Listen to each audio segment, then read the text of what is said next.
40 years since fat is a feminist issue. Susie Orbach, TheGuardian. When I sat down to write fat is a feminist issue 40 years ago, I never dreamed or felt it would still be in print today. I naively hoped my book would change the world by analyzing and suggesting solutions to body and eating problems.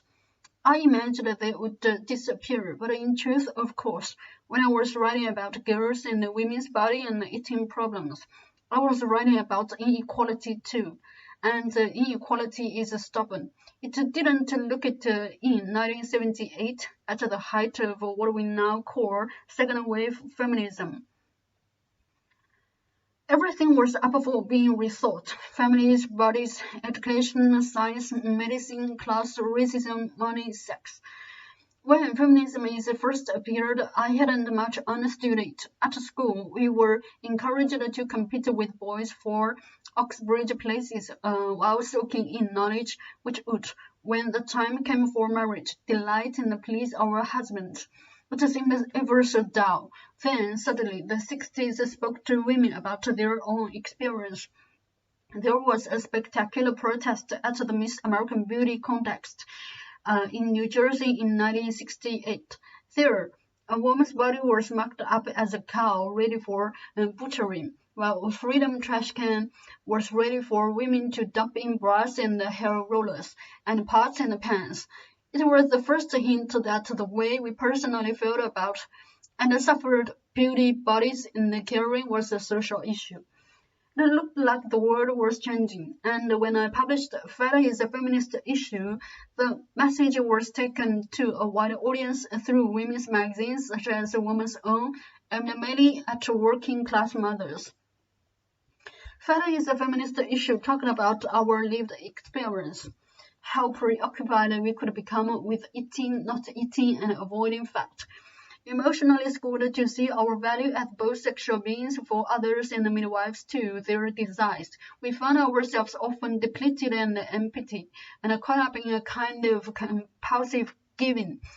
Eating became our source of soothing. We stopped our mouth with food, and I proposed we could learn to exchange food when we weren't hungry for words. So far, so good. Many of us started challenging the homogeneity of what constituted beauty. We stopped worrying and dared to live from our bodies. But we never saw the backlash coming or the ingenious forms it would take from the now rather innocent because you are worth it to the downright nefarious practices of industries that were growing rich on the making of body insecurity.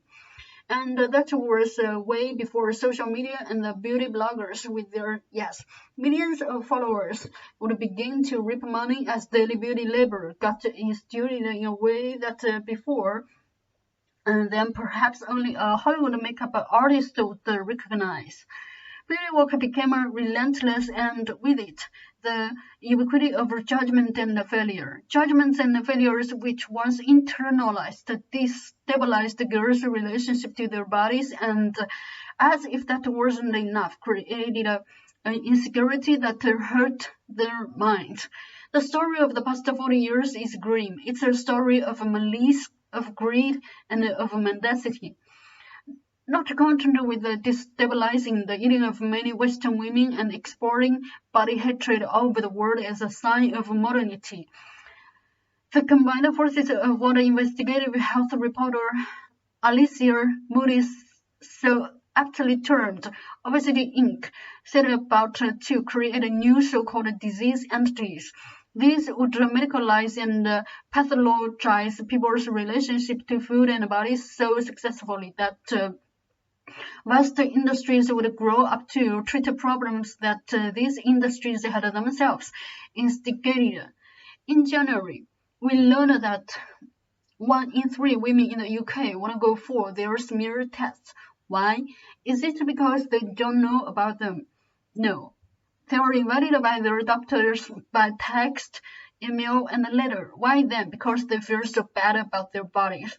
This should alarm us, and yet, sadly, it doesn't, because we know how ubiquitous bad body feeling is. It is constantly stalked by visual measures which invade us, by pronouncements disguised as health directives, by blandishments to brand mark ourselves in ways that reward not the human body as a place we dwell in, but as an object to enhance the profits of the beauty, fashion, diet, cosmetic surgery, food, and exercise industries, no matter one's age. So, what has changed? Go back 20 years, the porn industry is being mainstreamed. Fashion magazines are normalizing pornographic images of girls. Printing girls with legs spread wide apart are looking to camera with a combination of allure, innocence, and non-challenge. The girls who read them start going for Brazilian waxes. They don't learn about labials and clitorises in school. They learn about how to put on a condom. Their genitals are not to be in view for themselves, and when they are in view, they are presented as inadequate and available for labor plasticity.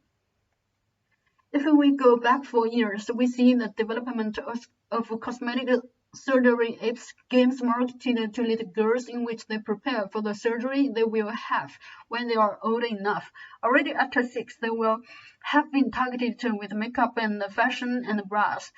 Hourly vigilance is yet to come, but the notion of a body ready and available for reconstruction is firmly planted. Indeed, many a girl will already have seen baby pictures of herself that have been digitally altered, so that the idea of perfecting and fixing becomes part of just what it is. It is as normalized as the troubled eating she can expect in her journey through life.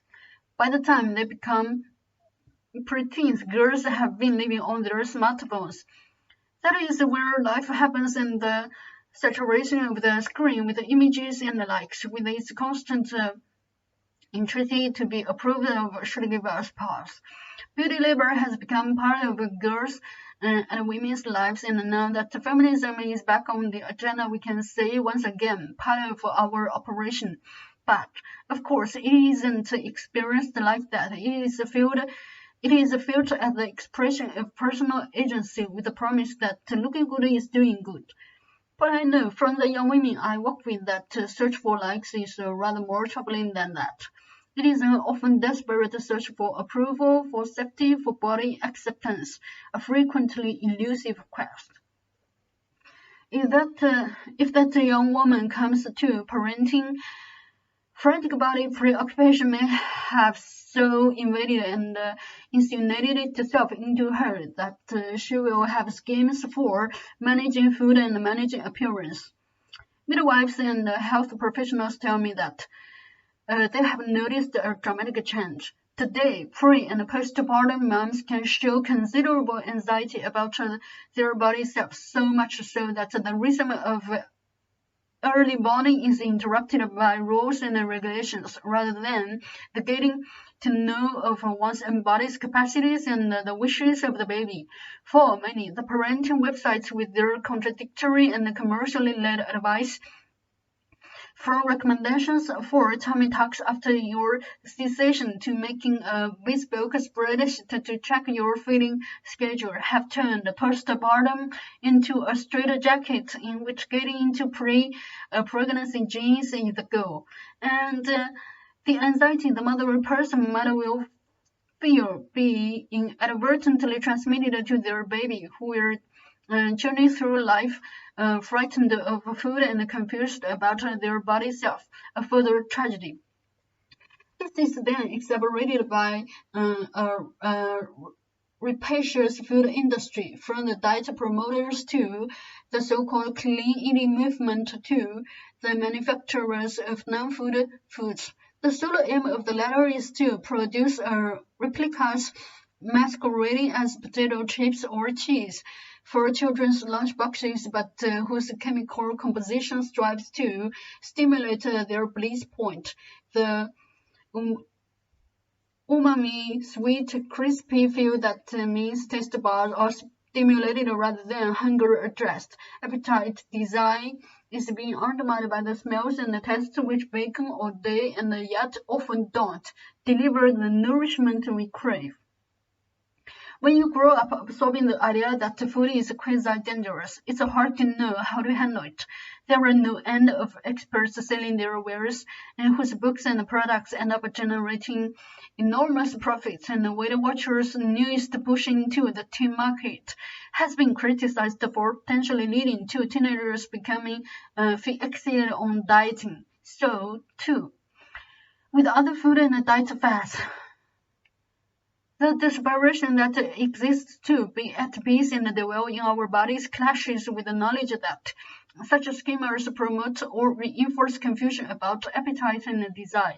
They don't deliver peace, they deliver confusion, they deliver hurt. Another huge industry, the world fashion market, worth $2.6 trillion. The UK market alone is worth £26 billion a year, with £1,000 spent per inhabitant. I love clothes, but how have we been persuaded to buy that much? The penetration of visual culture says how we look is so essential to our existence that we must spend. And that spend doesn't include the cost of the cleanup from the fashion industry, the toxins in the water, and the sweatshop conditions here and in China and Bangladesh. If the industry continues at its current rate, it will be using a staggering 26% of the carbon budget in 2050. I mention these statistics because it is sometimes possible to feel that when we are talking of bodies, we aren't engaging in serious economic and social issues, but we are. We're talking about large industries and excessive hours spent in persuading us to labor ourselves transforming while attempting to live from our bodies. It's hard to get the figures that Big Pharma makes from products aimed at our bodily transformations. They got them. But we do know that when they launch a diet drug, they spend a fortune marketing and defending it even when it doesn't work or causes medical damage. I could go on. There is the cosmetic industry, the cosmetic surgery industry. The door markets the role of internet beauty bloggers who have followers in their millions, and of course the horror for youngsters of living online and being continually scrutinized. But I want us to think for a moment about Me Too and the Time's Up, where we can see a line, not such a wiggly line, from persuasive bad body feeling to the compromising positions women have been put into all the spaces where they walk and love.